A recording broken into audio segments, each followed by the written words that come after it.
Alô, Buanas! Como estão os nobres desaparecidos? Hoje a gente saiu do estúdio, tá? Saímos do Projac, saímos do museu e a gente veio para locação. Tá? Vim passar uns dias aqui no interior de Nova Petrópolis, Rio Grande do Sul, tomar uns banhozinhos de cachoeira, fazer trilha, porque a aventura está lá fora. Tá? De vez em quando a gente tem que sair um pouquinho para curtir também as coisas que a gente fala, né? Porque senão fica só no gogó. Hoje a gente vai falar de um inglês maluco que se perdeu, sumiu nas florestas brasileiras enquanto procurava uma cidade perdida. Algumas pessoas consideram ele o verdadeiro Indiana Jones. Tá? A gente vai descobrir ao final, tirar nossas próprias conclusões se bate. Tá? Mas antes, queria convidar vocês que estão curtindo, que curtem aventuras em filmes, em livros, histórias reais, como essa aqui que eu estou contando, para se inscreverem no canal. Tá? Isso motiva a gente e ajuda também na divulgação do canal. Serão todos muito bem-vindos. Tá? A gente tem bastante conteúdo legal esse ano que eu estou preparando. Tá? Então fiquem antenados aí. Esse livro aqui conta a história do Coronel Fawcett. Tá? O título inteiro dele é Coronel Fawcett, a verdadeira história do Indiana Jones. Tá? Do Hermes Leal. O livro foi lançado em 1996 pela Geração Editorial. Tá? O Hermes Leal, ele tem, digamos assim, uma obra maior com roteiros. Trabalhou na extinta Manchete, trabalhou no SBT, trabalhou na Record, tem experiência também com roteiros de cinema, e aqui ele se aventura nas letras, né, no livro, e também depois ele vai contar uma aventura dele, ligada ao Coronel Fawcett. O Fawcett é um vitoriano por excelência. Ele é britânico, nasceu em 1867, durante o reinado da nossa querida Vitória Regina, né? E muito jovem ele foi servir no Ceilão, atual Sri Lanka. Ele seguia a carreira militar. No Ceilão, foi para o Oriente, aí a gente já começa a ver que o cara gostava de culturas diferentes, gostava de outros povos e outros lugares. Vamos lembrar que a gente está no início do século XX, que tudo era mistério, tudo era novidade, né, para o europeu. No Ceilão, dizem que ele tomou contato com uma sociedade secreta ligada à maçonaria. Ou seja, esses caras estão sempre por trás de alguma coisa. Depois disso, ele foi servir na África subsaariana. E aí ele teria integrado, né, teria feito parte do MI6, o serviço secreto de Sua Majestade. Sempre foi um curioso de arqueologia. Tá? Quando ele estava no Ceilão, ele foi atrás de ruínas, lá ele decalcou, né, passou um papel vegetal, alguma coisa, numas inscrições indecifráveis, e depois ele passou muito tempo procurando algum linguista que pudesse traduzir. Tá? Então ele era tinhoso com essas coisas assim de ruínas, arqueologia, etc. Também no Ceilão, ele ganhou um presente do Age Rider Haggard, que não é ninguém menos do que o criador, escritor desse livro aqui, ó, As Minas do Rei Salomão. E o personagem dele, o Alan Quatermain, tá? Esse livro aqui ele foi traduzido pelo Eça de Queiroz, tá? Não é pouca coisa. O Alan Quatermain ele vai justamente atrás de uma cidade perdida, das minas do Rei Salomão, tesouros indescritíveis, né? Só que o interessante é o seguinte, ele conhece o Haggard no início do século XX, e o livro foi escrito em 1885, então quem é que veio primeiro, o ovo ou a galinha? O Fawcett, ao longo dessa obra aqui, desse livro, ele acaba sendo uma espécie de Forrest Gump, porque ele encontra várias personalidades notáveis da época e também, por coincidência, vários nomes que a gente fala ou vai falar aqui no canal. Tá? É um quem é quem da aventura, da literatura de aventura. Por exemplo, ele conhece a mulher dele, Fawcett conhece a mulher dele, a Nina, numa festa num navio, que foi uma festa que foi oferecida ao arquiduque da Áustria, o Franz Ferdinand, que é nome de banda, inclusive. Né? Nome de banda dos anos 2000. O Franz Ferdinand, além de ser o arquiduque austríaco, O assassinato dele em Sarajevo, se eu não me engano, foi o estopim do início da Primeira Guerra Mundial. O Fawcett, em 1906 e depois em 1907, ele tinha conhecimento de topografia. Ele foi mandado às fronteiras do Brasil com outros países para justamente mapear, porque era de importância política essas fronteiras estarem bem mapeadas, né, para dizer, bom, até aqui é meu, sabe, porque aquilo era uma bagunça, era uma zona. Foi o primeiro homem branco a penetrar, a se embrenhar em muitos territórios que ele acabou encontrando, muitas florestas, muita selva, tá? Perigos assim que a gente não tem como imaginar, tá? Tudo que é tipo de doença, tudo que é tipo de bicho, tribos hostis, que nunca tinha tido contato com outro tipo de povo, tá?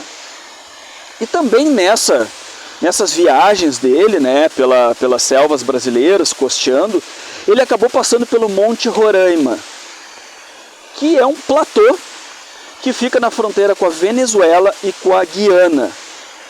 E esse platô, quando ele volta para a Inglaterra, ele descreve esse lugar que ele viu e ele inspira um certo escritor chamado Sir Arthur Conan Doyle a escrever um livro chamado O Mundo Perdido. Inclusive, eu postei o filme, o primeiro filme de 1925, está postado no canal para vocês assistirem. É um filme que hoje está em domínio público, tá? E aparece o Conan Doyle no início do filme. Então, como curiosidade, os efeitos especiais em stop motion são primorosos até hoje, tá? Tá no canal ali para vocês clicarem e assistirem quando tiverem vontade. Aí, enquanto ele está nesse local aí, tomando contato com algumas tribos amistosas, com os sertanejos, né, com o pessoal local, ele ouve algumas lendas, através da tradição oral, porque não tem nada registrado, mas sempre alguém conhece alguém que conheceu uma cidade perdida.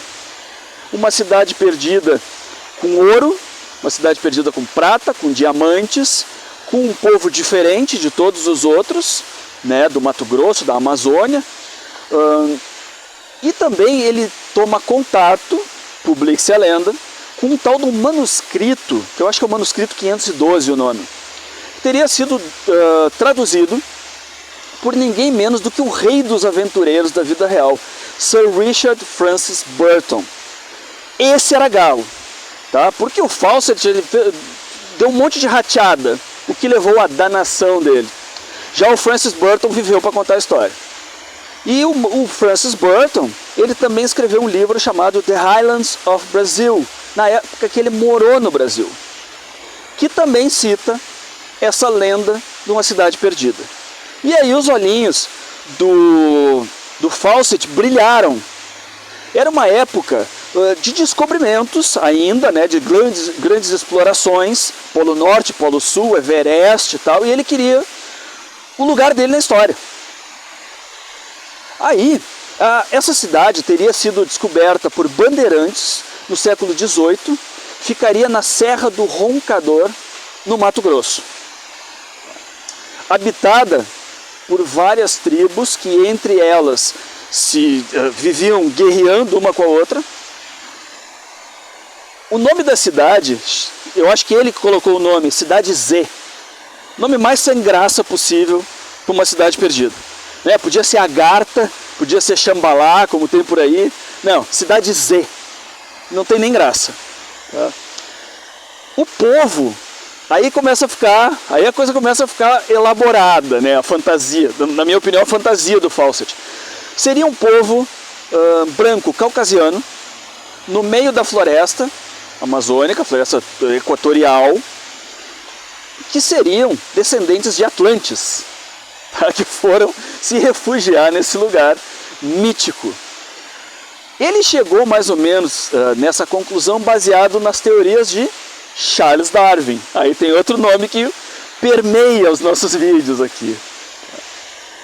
Veio a Primeira Guerra Mundial, o Fawcett lutou na Primeira Guerra Mundial, cumpriu seu dever cívico, né, para com a rainha, aí já não era mais a rainha. Em 1920, aí ele prepara a primeira expedição propriamente dita, focada em descobrir a Cidade Perdida. Ele conhece o presidente do Brasil, o Epitácio Pessoa, e pede uma grana para ele. Torra a grana.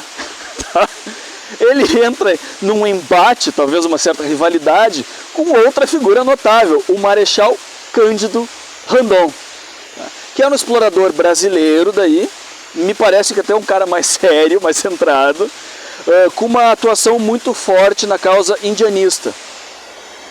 Se estranham, o Fawcett não queria levar nenhum brasileiro na expedição dele, desconfiado.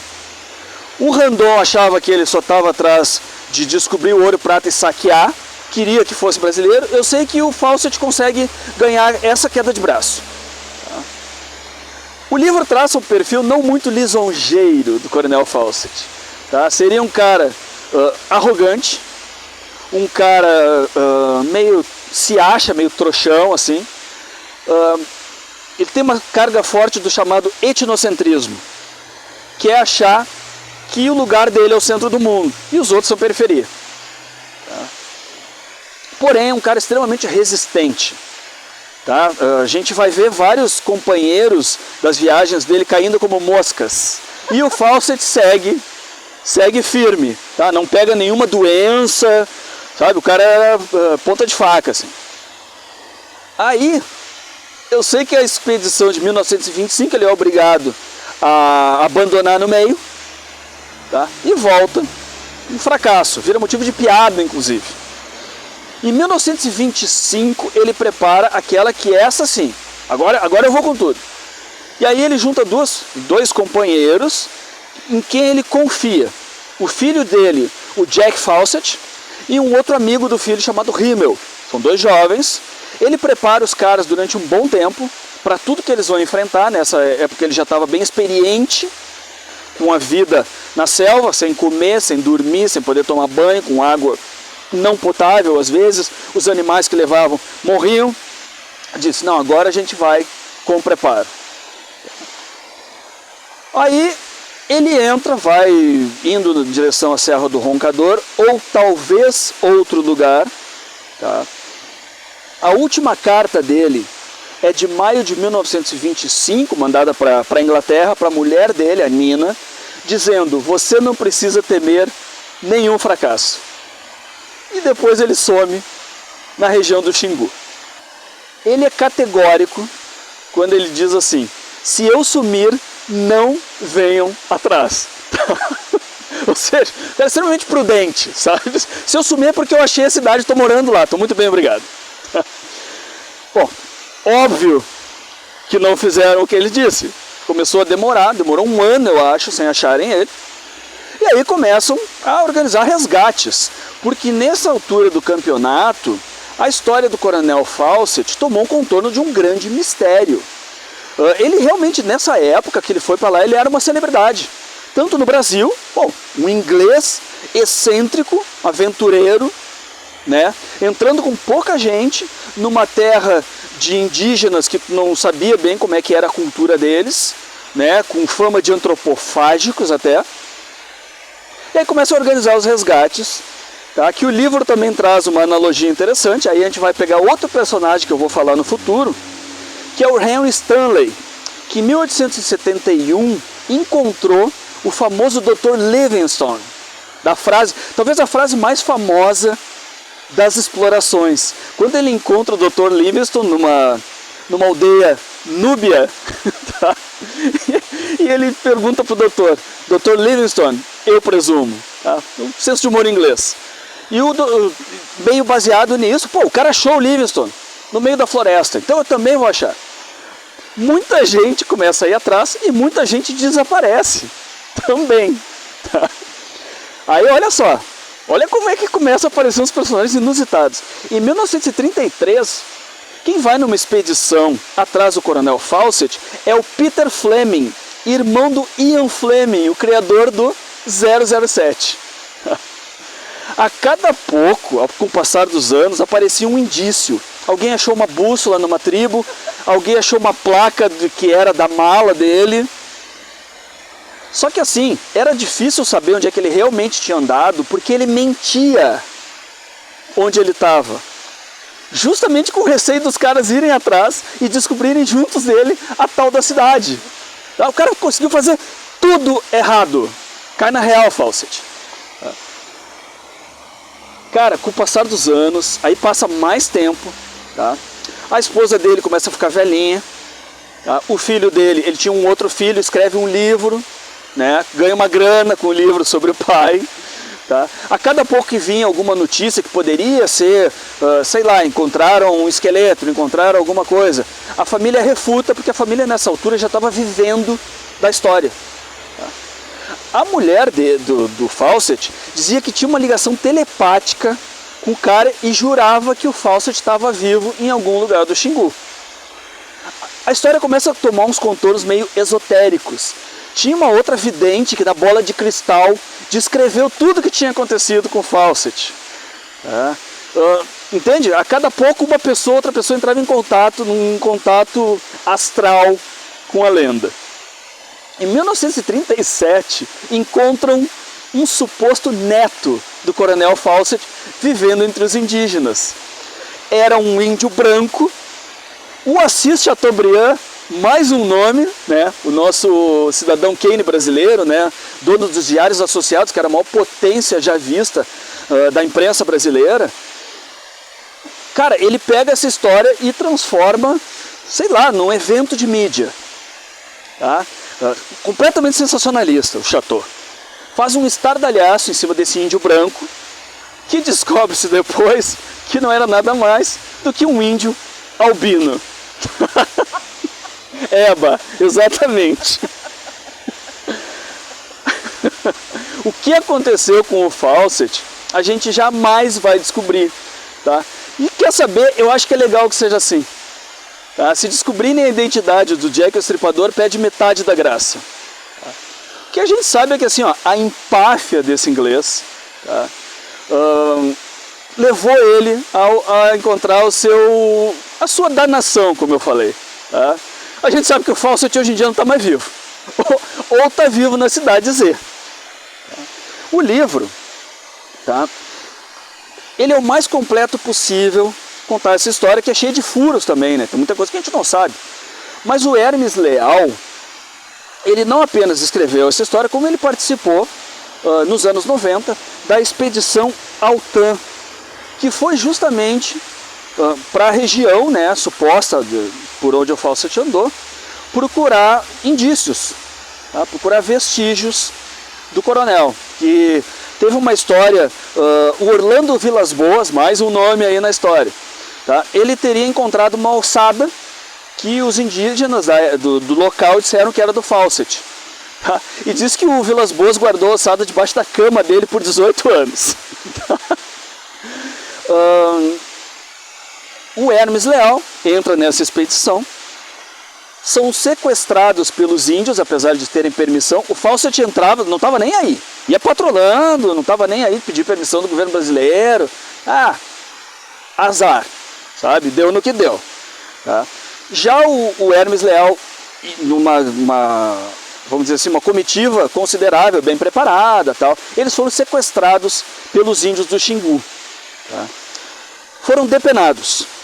Tá? Os indígenas, eles queriam os carros deles, queriam os barcos, queriam todos os equipamentos para deixar eles saírem de lá.